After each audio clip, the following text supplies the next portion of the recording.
Ya, oke. Ya, tanggung jawab ya tadi.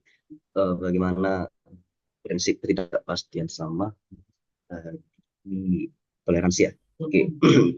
Kalau prinsip ketidakpastian bahasa itu tadi membilang ada namanya penyempitan dan perluasan makna itu dalam bahasa. Contoh tadi penyempitan makna itu yang tadi sarjana di zaman dulu itu disebut orang cendekiawan, orang pintar, tapi zaman sekarang tuh sarjana jadi menyempit maknanya. Jadi dia mahasiswa yang strata satu yang sedang mengenyam bangku di pendidikan tinggi gitu kan.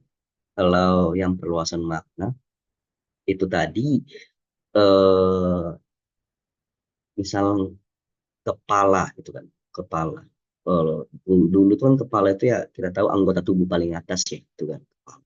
Tapi kan kalau sekarang kepala itu ya bisa kepala sekolah ya kan, kepala sekolah. Ya jadi menjadi pimpinan lah gitu kan, bertinggi gitu di dalam perusahaan atau organisasi lah itu kan dikatakan. Itulah namanya perluasan dan peningkatan dalam prinsip ketidakpastian.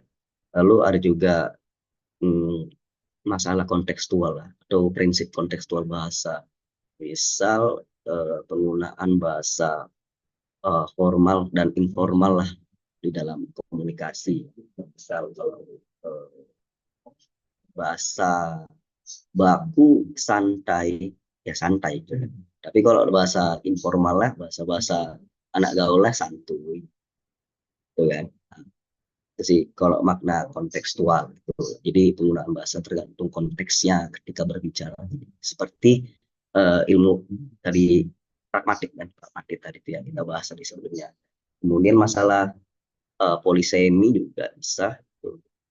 Polisemi itu kata yang memiliki dua arti dan eh, tahulah itu kan kayak misalnya dari contoh kata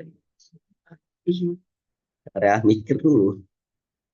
Langit-langit lah, langit-langit. Langit-langit tuh tahulah kan kalau dalam arti biasa kita manggilnya langit-langit ya langit itu langit apa yang kita lihat, tapi bisa jadi arti yang berbeda juga ya, langit-langit, langit-langit rumah atau langit-langit lidah kita kan. Uh, itu sih itulah contoh dari polisemi. Lalu perubahan bahasa juga lah bisa dibilang juga menjadi salah satu ketidakpastian dari bahasa itu. Misal contoh kata cewek atau cowok itu kan. Itu dulu dulu tuh formal.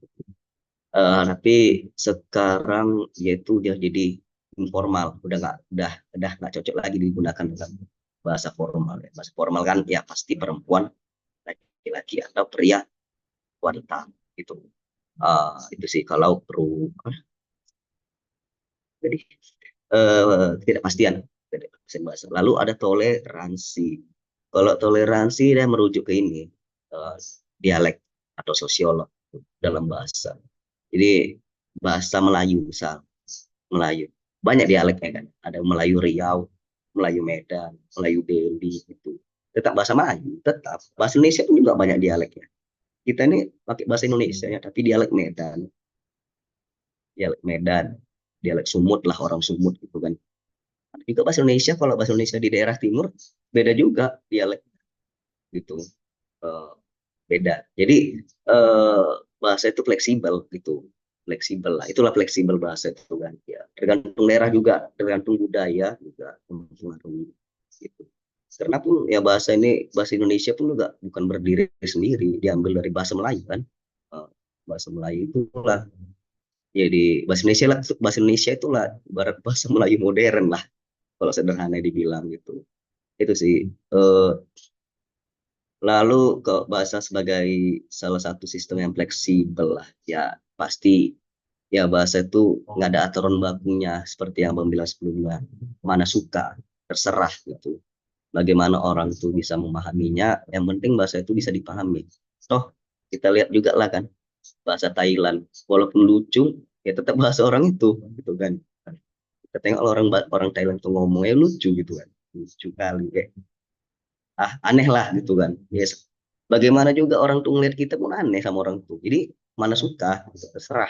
Yang penting ada kesepakatan bersama, bahasa itu, ada kesepakatan bersama, gitu kan. Ya udah, terjadilah, adalah terciptalah sebuah bahasa. Itu sih kalau eh, dari abang untuk penjelasan dari pertanyaan tadi. Terima kasih banyak Bang atas penjelasannya. Mungkin kami dapat menyimpulkan dari apa yang Abang jelaskan tadi. Sebenarnya kontribusi filsafat bahasa itu sangat berperan penting dalam perkembangan ilmu bahasa karena memberikan makna struktur dalam penggunaan bahasa itu sendiri.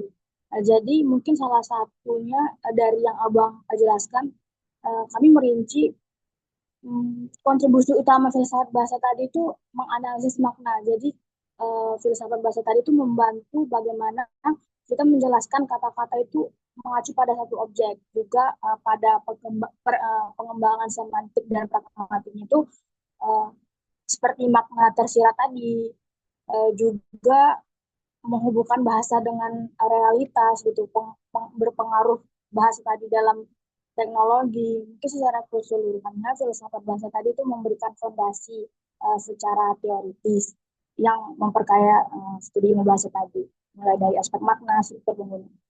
Terima kasih banyak Bang uh, telah menjelaskan topik kami, tugas kami. Terima kasih sudah meluangkan waktunya. Uh, ya, terima kasih. Oke teman-teman, ya, itu saja untuk hari ini. Terima kasih telah bergabung. Jangan lupa juga untuk share podcast ini ke teman-teman kalian. Sampai jumpa. Assalamualaikum warahmatullahi wabarakatuh. Izin Bang mau ambil dokumentasi.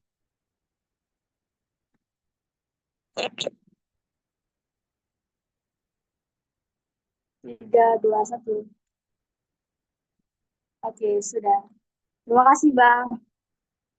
Terima Ya kasih. Bang. Mohon maaf Maaf. sebelumnya. Sama-sama. Tiba-tiba tadi berhenti.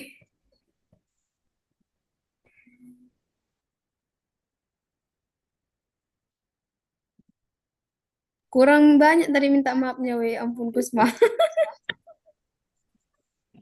Kita